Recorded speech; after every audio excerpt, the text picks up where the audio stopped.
Welcome to Intentional Divorce Insights. I'm Leah Hadley, certified divorce financial analyst, accredited financial counselor, and the founder of Intentional Divorce Solutions. I'll be your guide through the complexities of divorce, finance, and emotional wellness. Join me as we uncover practical tips and empowering insights to help you navigate your divorce with clarity and intention. Welcome back to Intentional Divorce Insights. I am thrilled to welcome back Liesel Darby. You may have heard her last episode with us, but in case you didn't, Liesel Darby is an integral part of our team here at Intentional Divorce Solutions. She is a seasoned divorce coach and mediator. She has a background in mental health counseling and substance abuse recovery, and she is a certified life coach. So she brings a wealth of knowledge and skills to this important conversation that we're having today, all about mastering the art of communication with a difficult or soon to be difficult ex. Welcome, Liesel. Thanks for being here. Thank you, Leah. Always happy to be here. So, Liesel, tell us a little bit about who are we talking about when we say a difficult soon to be ex? Excellent question. I want to break this into two different levels of difficult soon-to-be exes. Okay. First of all, we all know that when we're going through a divorce, we may not always be at our very best. I know that was certainly true for myself. I'm usually a very well-grounded, calm, delightful person. And I remember when my ex told me that he wanted out, I didn't want to cooperate. And he was saying things like, when you're ready to talk, we'll discuss all this stuff. And I'm thinking, I don't want to talk to you. So I dug my heels in a little bit, but it was situational, so if your soon to be ex is normally, a pretty decent person and pretty reasonable, and, just maybe you grew apart, or, there are other reasons why people split up, but they're being difficult because they're in this situation. There's one group of techniques to talk about that person. Now, there's another level of difficult person. And when we're talking about this type of person, this is like who they are. It's part of their personality. Don't want to throw around the narcissist word too casually, but that would certainly fit this description. You're dealing with somebody who they're generally difficult to deal with, like on a day-to-day basis, and they have been after you got past the honeymoon phase of your relationship.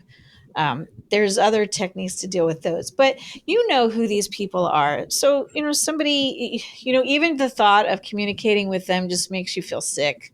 Maybe you get nervous, you start sweating. You notice that your jaw is clenched up or your shoulders are clenched. What's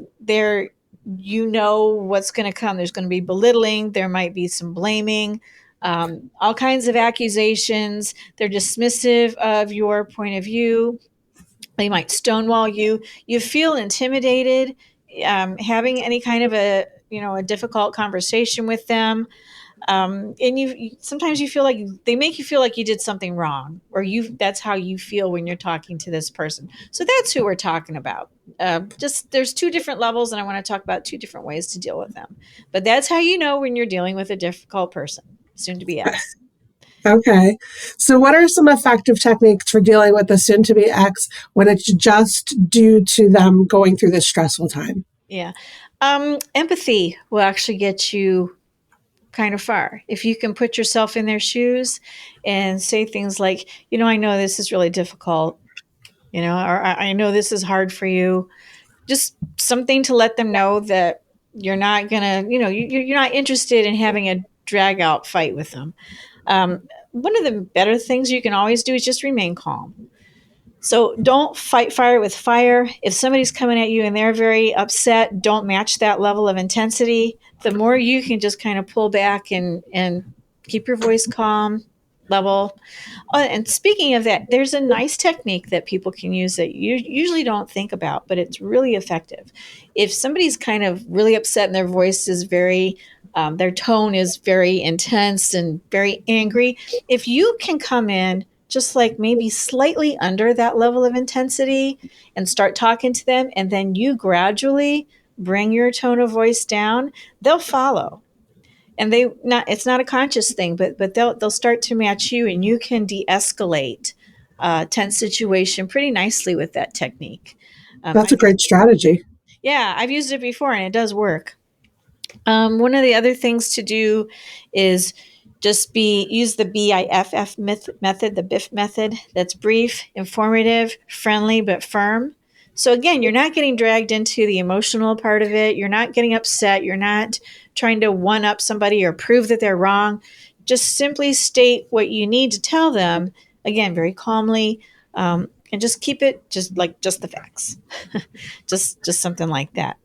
Other things you can do if you're trying to de-escalate a situation again is acknowledge their perspective. Sometimes remember people want to be heard. And so if you can just kind of take that little extra step to just say, you know what, I can see how how this is looking to you from your perspective. I get it.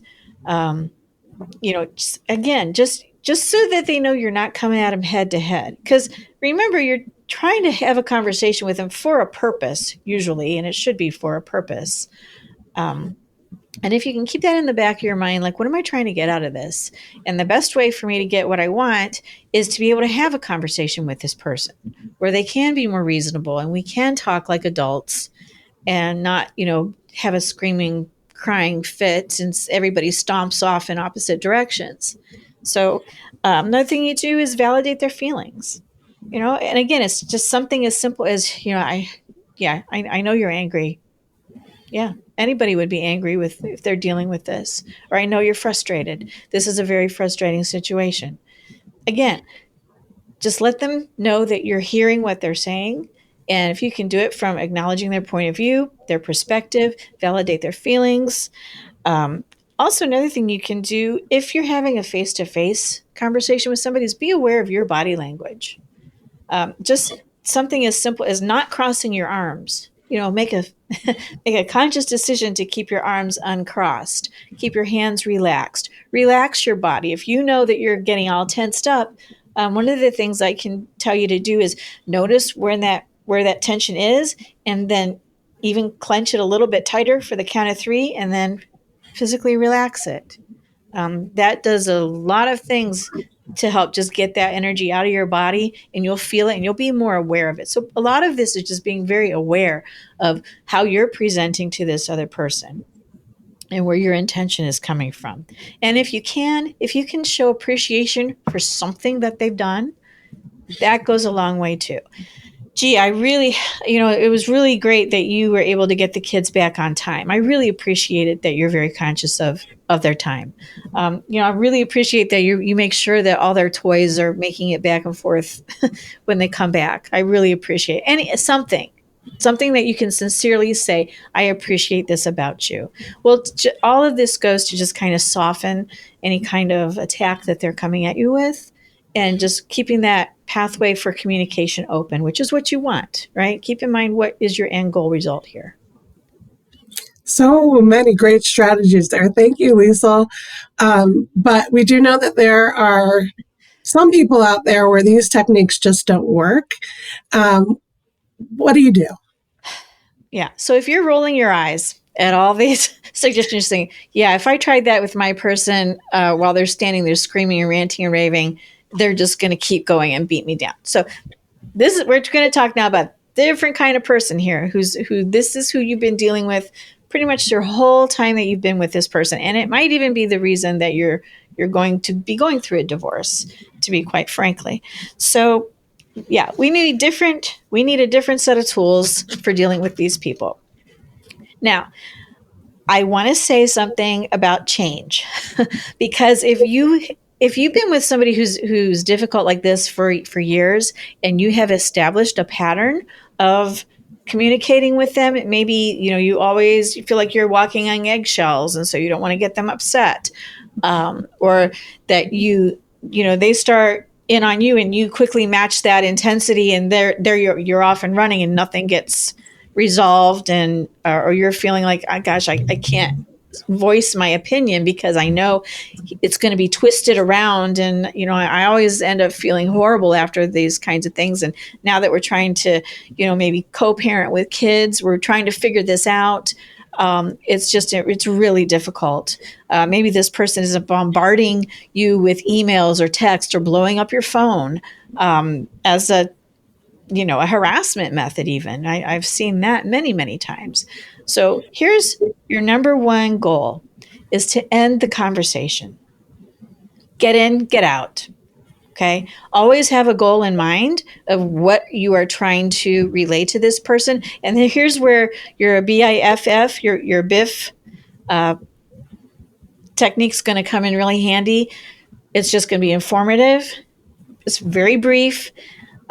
You can still be friendly, but you're also going to be firm. So boundaries are very, very important when we're talking about dealing with these kinds of people. You have to set firm boundaries. And when you set firm boundaries, the best thing I can tell you is be consistent. Don't set a boundary that you have no control over enforcing. So, and you have to enforce it. If you set a boundary, you have to enforce it, because if you don't, all you've taught this person is that you don't mean what you say, and that if they harass you or badger you enough about what you've just set down, they will get their way. So consistency is very, very important. And what I was starting to talk about is change. I want to do a little bit here about change. So if you have a long pattern of this is how we've always communicated, and you are now going to put it for some of these strategies, I want you to be prepared that your person is not going to like this, because it means that they're losing control over you. Okay. And for these kinds of people, control is a big deal. So the minute that you start doing something different, they're like, oh my gosh, what's happening here? I got to get her back, got to get this person back under my control. And they will ramp up their efforts or this behavior in an effort to get you back to behaving like you usually were. And so I just need you to understand that when I'm going to talk about some other things too. When you start to implement these strategies, they're not going to like it. They're going to ramp up, and you just need to be prepared and expect that that's going to happen. But I promise you that if you are consistent with these, eventually they're going to get bored and things will calm down. I'm going to teach you how to take the emotions out of this, and you're not going to be fun anymore. Okay. So some of the other things you can do, we're going to talk about the gray rock method and the yellow rock method. You may have heard of these before. I want you to become as boring as a gray rock. Truly, that's your intention. I want you to become as boring as a gray rock, because for these kinds of people, they thrive on the drama, they thrive on the chaos, and their intention is to get you involved in some kind of an exchange where they know you're upset. Like that's their purpose. So you're not going to give it to them. You're going to be very, very boring. And again, all I'm saying is just don't be emotional. Just be very dry. What do you need to say? And you got to keep doing that. And they're going to be like, what the heck is going on here? And they're not going to like it, but you keep doing this, and I guarantee you they'll get bored. Now, yellow rock is just a little bit more warmth to it. So let's say an email with your soon-to-be ex using a yellow rock technique might be something as simple as, hey, John, hope you're having a great day. I just want to let you know that Johnny has a doctor's appointment next Wednesday at 3 in case you wanted to be there. Have a great day. Thanks. Bye. And then that's it. So it's not totally cold, but you're not it's just very factual. And I've had people say, well, won't the judge, always remember that somebody might be reading your stuff, won't the judge think that I'm, not being cooperative? Like, no, you're giving information. And here's another point: get everything in writing. If you're dealing with this kind of a person, all of your communication should be in writing, because I will tell you, I don't know how many times somebody has told me, oh no, I got this. He wants to talk, about something when we exchange the kids. And I'm like, please don't do it. Please don't. And then they inevitably come back and say, yeah, that went south really quick. I was really triggered. I just fell back into my old patterns, and I just, it didn't work. And I'm like, yeah, everything in writing. And if you have something like Our Family Wizard or Talking Parents, some kind of a parenting app that you insist on using. And you can always go to the judge and ask for that, and they will order that to be used. It's really nice because it's transparent. So anybody from a judge to the lawyers, to if you have other professionals involved, like maybe a therapist or teachers, everybody can see what's being said. So you avoid the he said, she said. There's no gaslighting involved. Everything is on record. And, if you're using a yellow rock technique, anybody looking at this will say, well, you're being reasonable. You're being nice. There's nothing nasty here. Because as we all know, a lot of times these kinds of personalities will try to paint you, to other professionals as you're crazy, you're out of your mind, or you're just unreasonable and uncooperative. And if everything that you've put in writing to this person is very nice, like, hey, hope you're having a good day. Oh, and use hey, because it's a psychological equalizer. It's a small thing, but use it. Hey, John. Hey, Vanessa.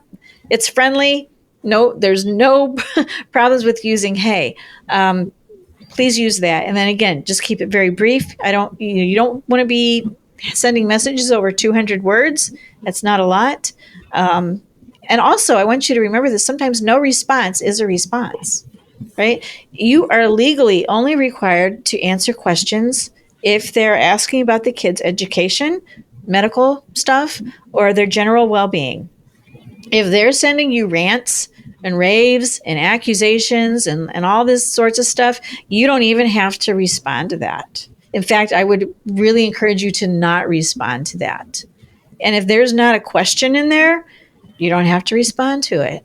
So scan it. I know a lot of people have said, oh, I get sick in my stomach. Just even seeing an email with this person's name on, I get sick. I'm like, well, you don't have to respond right away either. That's another point. You're not at this person's beck and call. You're not their secretary. You should be out living your own life, finding joy wherever you can. But you're not at this person's beck and call. And it's perfectly okay to check your messages maybe once a day. Maybe you can even get to the point where you only check them once a week, once things kind of calm down and you're further into this process. It's okay to do that. If it's an emergency, they'll get hold of you. And that's a different story. I'm not talking about emergencies. And just because somebody says it's an emergency doesn't mean it's an emergency either. Because I've seen people try that that ploy too. It's like, oh, no, not everything's an emergency, right? You can use your discernment here. So, those are just some things. Oh, here's another thing. If you, they're coming out of me now.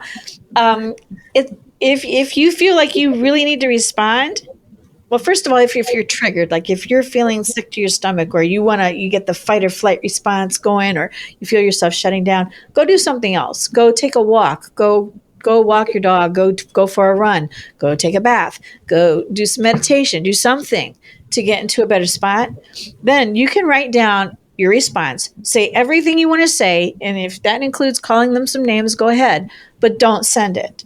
And in fact, please don't write this out as a text where you can accidentally hit, send. Don't do that. Pen and paper. Write down what you want, and then either burn it or just throw it away. Don't send it. Then you can write it again. Then go back through and edit out any feeling words. So we're looking for adjectives and adverbs. Those are the color words, right? Go through, take all those out. Still, don't send it yet. Give it some time. Come back with some fresh eyes later. And again, if there's anything emotional in there, take it out. And you can get really good at this relatively quickly. But again, if you have been used to getting into it with your person, every time that anything comes up, it's going to feel weird.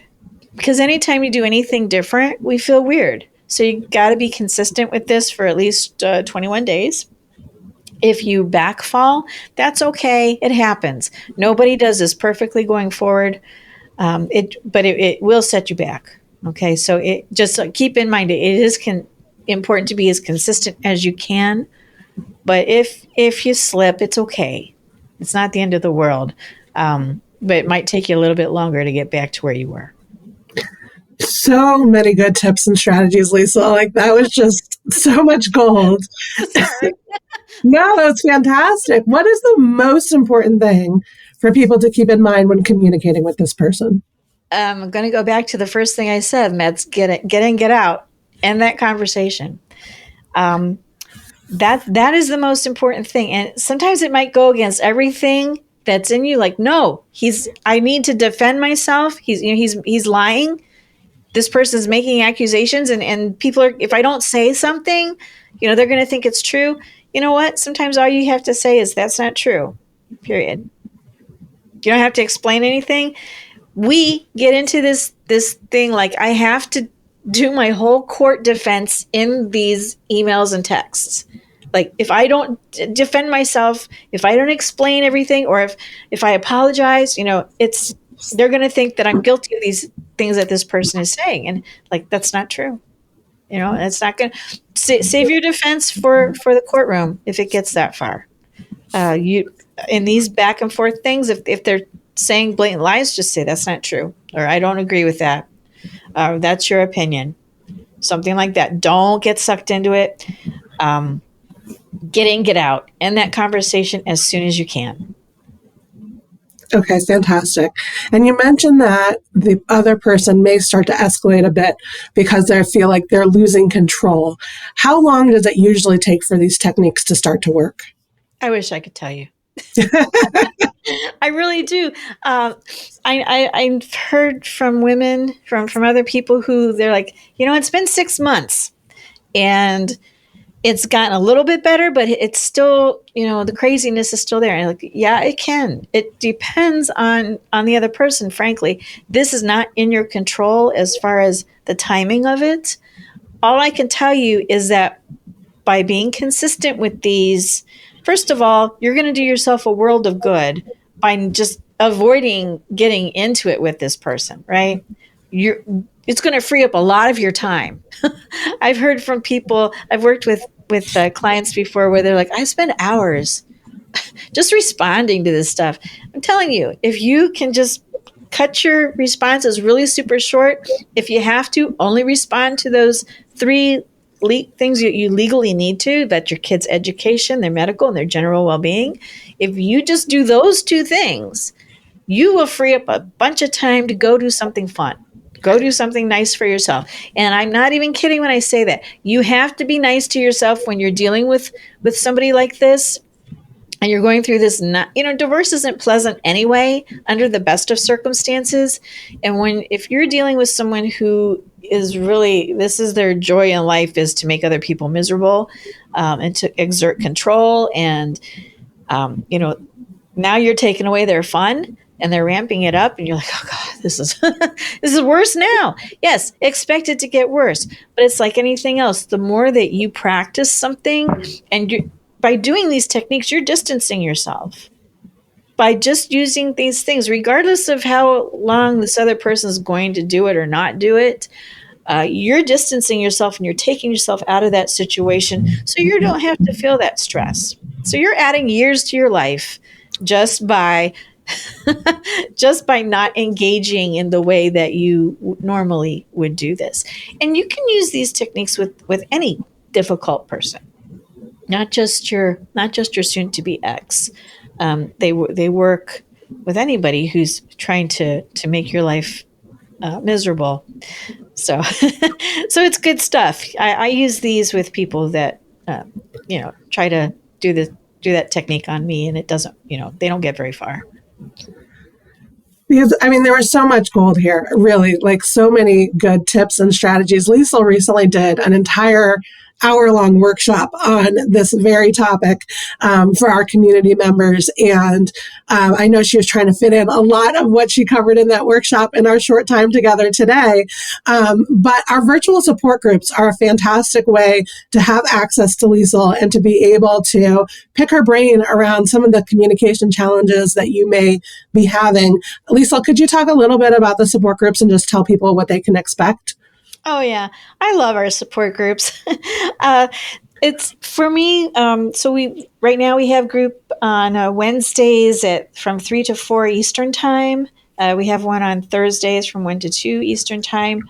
My groups are small. We cap them at 10. There's room in my groups right now if anybody wants to do that. But it's not a structured thing. So I don't come in with an agenda. It's always about what do you need at that point in time. And when we focus on that, and the nice thing about a group is that it's not just me. It might just be me and you, depending. And some people like that, but there's just some powerful feelings there about knowing you're not the only person going through this, and talking with other group members who've been through the same thing. And they're like, oh, yes, I'm dealing with that too. And I tried this and this worked for a little bit, but what did you do? The conversation it changes, so it's with other women who are dealing with the same thing. And again, just not feeling so alone as you go through this, because, we always go to our family and our friends, especially when this first hits.